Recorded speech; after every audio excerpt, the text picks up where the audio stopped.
Chaque visite ratée te coûte beaucoup d'argent.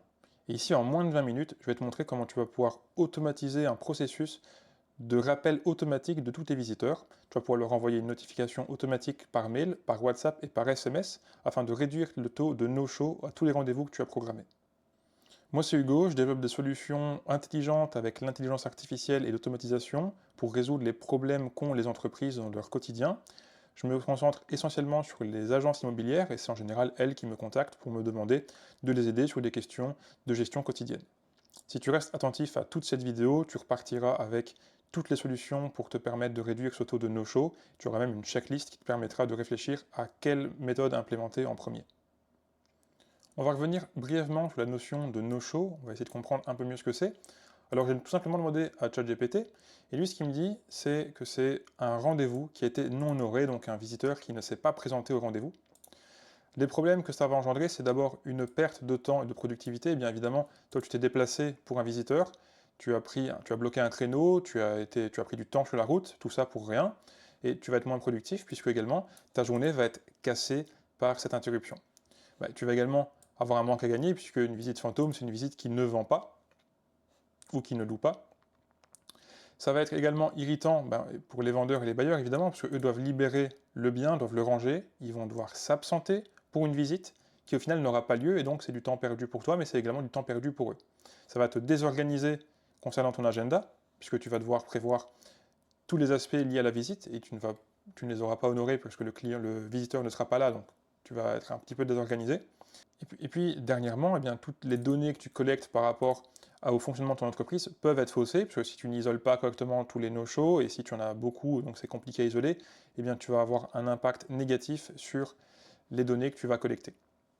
Petit rappel intéressant, le taux de no-show, c'est évidemment les rendez-vous qui sont non honorés, divisé par les rendez-vous qui sont planifiés, et puis pour un pourcentage, on va multiplier par 100, et c'est cette formule-ci, donc le taux de no-show, qu'on va vouloir minimiser le maximum en réduisant les rendez-vous non honorés au plus possible, donc en allant vers 0.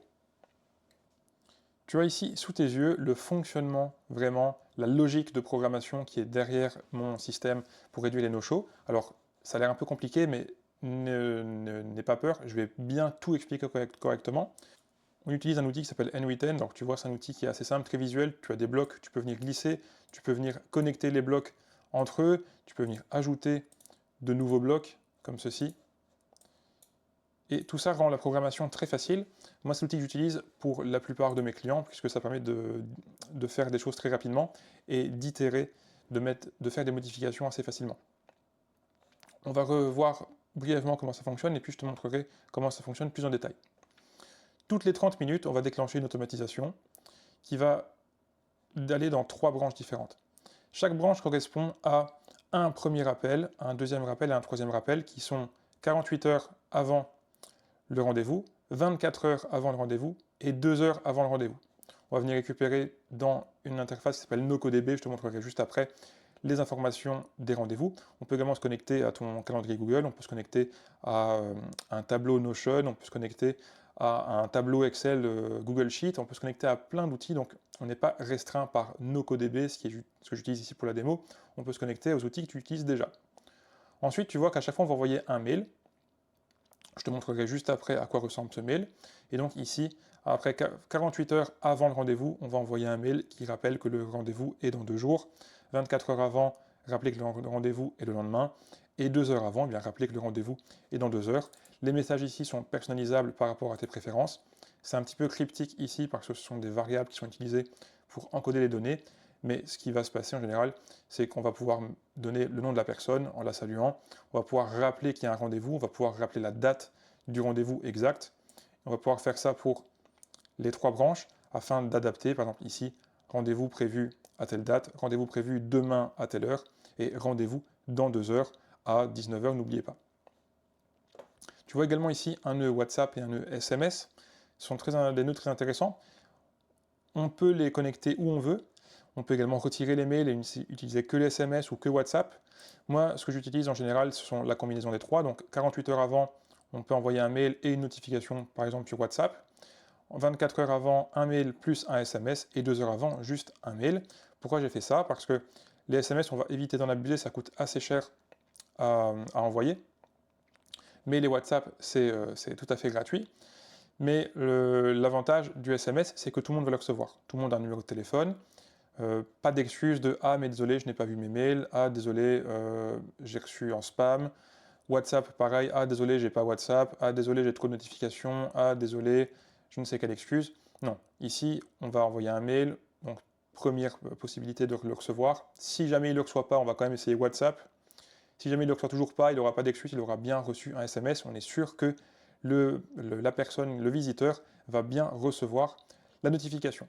Ce qu'on va également pouvoir faire via cette automatisation, si on va un peu plus loin dans la réflexion, c'est de proposer à l'utilisateur d'annuler un rendez-vous. S'il n'est plus disponible, il va pouvoir le faire automatiquement. Ça va te libérer automatiquement dans ton agenda, par exemple Google Calendar, ça va retirer le créneau. Ça va également te notifier en te disant attention, tu avais un rendez-vous prévu demain à 17h, eh bien la personne a annulé, donc ce n'est plus d'actualité. Ce qui est très intéressant avec NoCoDB, c'est qu'ici, moi, j'ai accès à un formulaire que j'ai pu créer. Ce formulaire va me permettre de remplir des informations directement dans mon tableau. Et donc, tu vois, j'ai pris le nom, le téléphone, l'email et la date et l'heure. On peut mettre les informations que tu veux. Si tu veux ajouter l'adresse du rendez-vous, si tu veux ajouter le collaborateur qui sera présent, on peut tout à fait faire ça. C'est très facile parce que tu peux, toi, compléter ce formulaire facilement pour enregistrer les rendez-vous. Tu peux également envoyer ça à tes collaborateurs pour qu'eux également puissent avoir accès au formulaire pour enregistrer leur rendez-vous. Je vais te faire une démo un peu plus précise de à quoi ressemble le formulaire juste maintenant. Donc tu vois ici, on est sur une page web accessible depuis un ordinateur, mais également depuis un téléphone, et tu vas pouvoir mettre un nom. Donc on va mettre des valeurs fictives, on va mettre un numéro de téléphone, on va mettre une adresse mail, et on va mettre la date du rendez-vous. On ne peut pas la mettre normalement en arrière, puisque évidemment, ce ne serait pas pertinent. On va la mettre on va la mettre le vendredi. On va également mettre une heure. Tu peux changer l'heure ici, tu vois, tu as des valeurs qui sont prédéterminées, mais tu peux venir, toi, effacer et mettre ta propre préférence. Ce qui est également intéressant de savoir, c'est que si tu mets une valeur ici, par exemple, que tu mets demain, un rendez-vous que tu as demain, eh bien, la notification qui est censée avoir lieu 48 heures avant n'aura pas lieu, mais c'est pas grave, ça fonctionnera quand même tout à fait correctement. Ça enverra juste la notification 24 heures avant, ou 2 heures avant, et ou 2 heures avant. On va venir ici pour soumettre le formulaire, et voilà, le formulaire a été soumis, on peut faire un nouveau formulaire. Et si on revient au niveau du tableau, on voit donc ici, en troisième position, le nouveau rendez-vous qui a été enregistré. Ici, tu as un aperçu du mail qui va être reçu. Alors, comme je te l'ai expliqué, c'est tout à fait personnalisable. On va également pouvoir retirer ce petit message qui est ici en dessous. On va évidemment le retirer si tu l'utilises de façon professionnelle. Ça, c'est propre à moi. Ce n'est pas visible, en fait, tout ça, tout ce qui est ici en gris. Tu vas vraiment pouvoir envoyer depuis ton adresse mail ce contenu-ci. Donc, on va saluer la personne et on va lui rappeler un rendez-vous prévu à la date ici indiquée. On va également, donc ça, tu le vois, c'est le rendez-vous qui était envoyé 48 heures à l'avance. On va également pouvoir voir le rendez-vous qui a été envoyé 24 heures à l'avance. Donc c'est pareil, même principe, sauf qu'ici on dit juste que c'est demain à 19h. Comme tu peux le voir ici sur mon téléphone, on a possibilité de recevoir un SMS. Donc ici, je me suis envoyé un SMS de test à 19h52 qui me rappelle que j'ai un rendez-vous prévu demain à 19h. Ça, on évite d'en envoyer trop parce que ça coûte assez cher à envoyer, mais c'est tout à fait possible. Et là, tu es sûr que la personne qui a un rendez-vous prévu avec toi ne peut pas le rater puisque tout le monde va bien recevoir le SMS.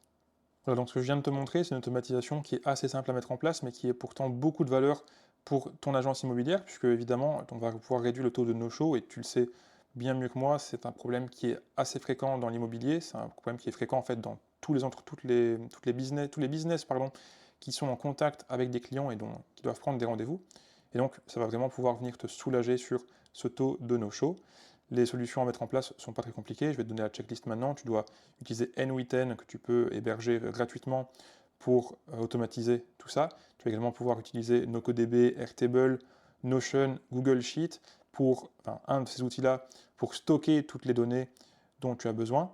Et tu vas également pouvoir utiliser des services comme Google Mail, WhatsApp pour envoyer des notifications par rapport au SMS. Tu as également un service qui s'appelle Twilio, qui permet d'envoyer des SMS facilement, mais c'est un service, comme je l'ai dit plusieurs fois dans la vidéo, qui coûte un petit peu cher.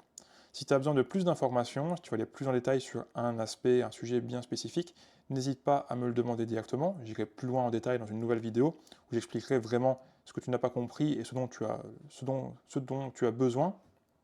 Si tu as également besoin d'un accompagnement, eh bien, tu peux me contacter directement à l'adresse mail qui est en description. Je propose des accompagnements pour toutes les entreprises qui ont besoin d'automatiser des services ou qui veulent implémenter l'intelligence artificielle. Donc n'hésite vraiment pas à me contacter. Je te souhaite une bonne journée et je te remercie pour le visionnage.